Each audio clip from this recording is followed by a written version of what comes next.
Hi, we're back at the Business Travel Show Europe. This is Elizabeth West. I am the editor-in-chief of BTN, and I'm here today with Dennis Vilovic, the co-founder and co-CEO of Troop. Thank you so much for joining today, Dennis. Thank you, Beth, for having me. It's always exciting to talk to you because you started here at the Business Travel Show. Was it 5 years ago? 4 years ago? 2018. Yeah, so 4 years ago as a very small startup, and you did not win the innovation. Did you win the innovation? Second place. We won the Disrupt Award in 2018. That's it. Okay. And that's where we saw like, wow, maybe there is some value in what you're actually doing. Yeah, here. and it was, it was, when I first saw the technology, I was really blown away by it. And now today you've got a pretty significantly sized booth and your business has grown tremendously since then. Why don't you tell us a little bit about that trajectory? Yeah, happy to do that. No, it's great to be here.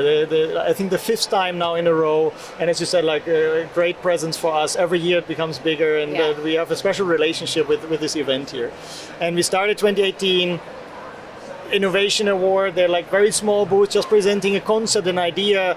I would say like applying kind of common sense and how people should actually plan meetings, and that was very well received. We built the first connections to buyers at that show, and then 2019 we signed the first Fortune 500 companies as paying customers, and which was quite interesting if you think about it, because for these large corporations it's very difficult to engage with early stage startups because they need products which are fully developed, and let's face it, at the beginning, I mean, you're selling a product which creates a value, but as well it always has a vision part included there. And so we started to have first paying customers 2019. 2020 pandemic hit. Before the pandemic we were here again.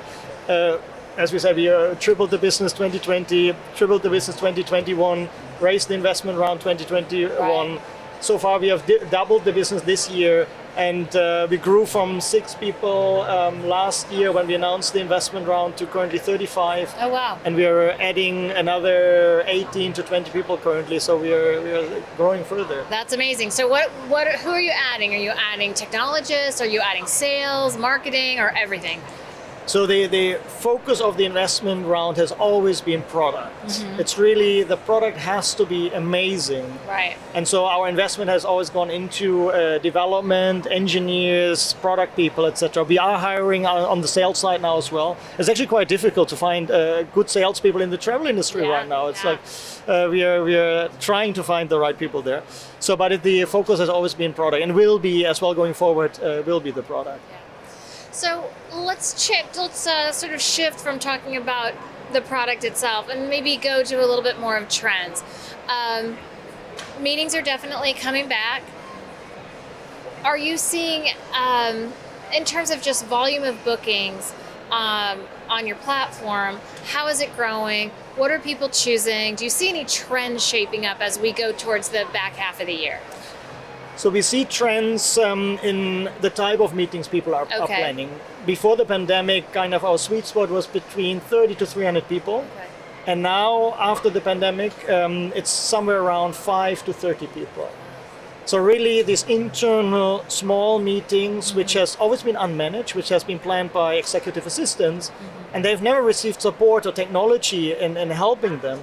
Because let's face it, it's too expensive to give this to your TMC, because the TMC in the end as well doesn't have that type of technology to focus on the planning piece. So they would do manual planning there, and that's just too expensive. And what these executive assistants have realized that now with the pandemic, with the impact of where people are working now, working from home, etc., and there are less offices, etc., that there are remarkably more internal meetings happening right now, and more frequently. And so they have to deal with this actually continuously, and that's where they realize we need help, because for us planning a 5-person meeting takes a week, and on our platform it takes minutes. And that's one of the trends we see. And then clearly, I mean, nothing new, but like the trends around sustainability. It's really, this is a massive ask and a massive pain point for a lot of companies. There are all these sustainability goals. Everyone tries to reduce their emissions, and people don't have the tools to actually do that. We cannot not travel. Right. So I know that you have a new relationship with Thrust Carbon. And what is that exactly? I know that Thrust offers an offsetting program. It's a quite turnkey. What is it that you have established with them that will offer this support to the EAs or anyone planning a meeting for that matter?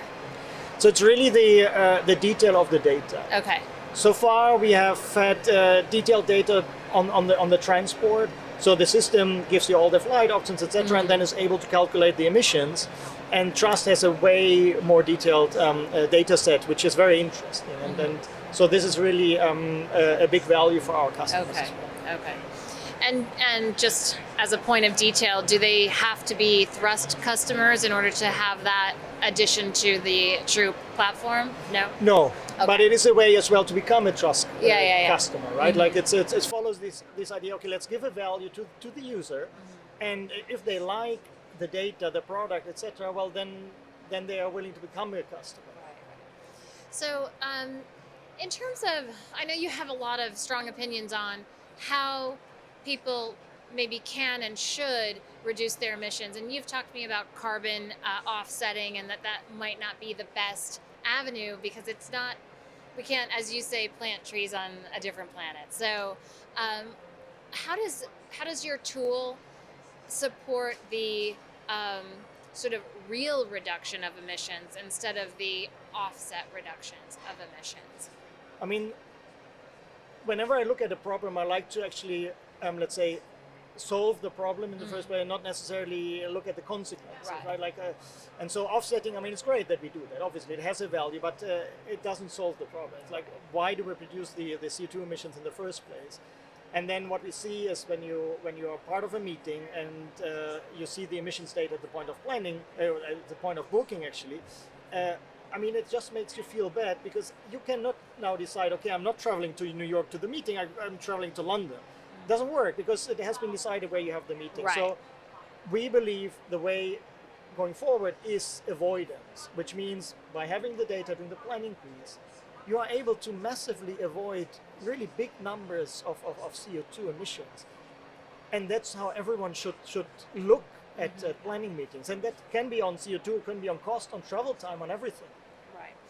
And are there options then baked into the tool to say, well, if you do it here, then your people can actually travel by rail and not by air in order to make that reduction happen? And so are you showing that differential and showing the data to say, okay, well, your people can travel, it'll take 3 hours it'll take 2 hours by air, but it would take 4 by train, but the emissions are X. And so are you showing those deltas and those types of things in the tool?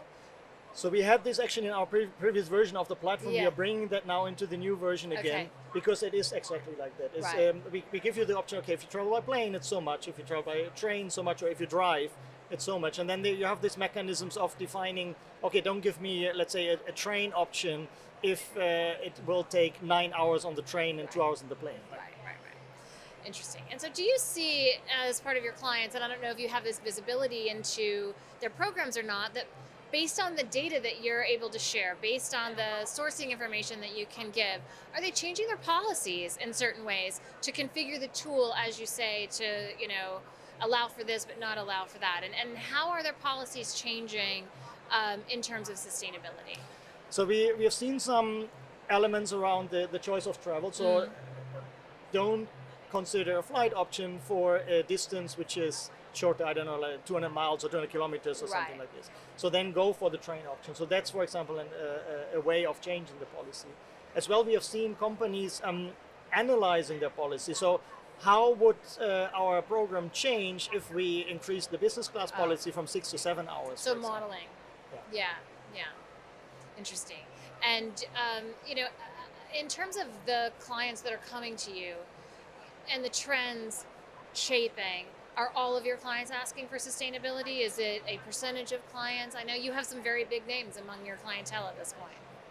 I would say that now really everyone is asking for that. I remember in 2019 that sustainability was quite an important thing in Europe and in California, but not in the rest of the US or the rest of the world. Right. Today it's really everyone asked about that, and they are very keen around that, and that's what we see as well. As seems to be one of the main interests when we talk to companies who do not yet use our tool.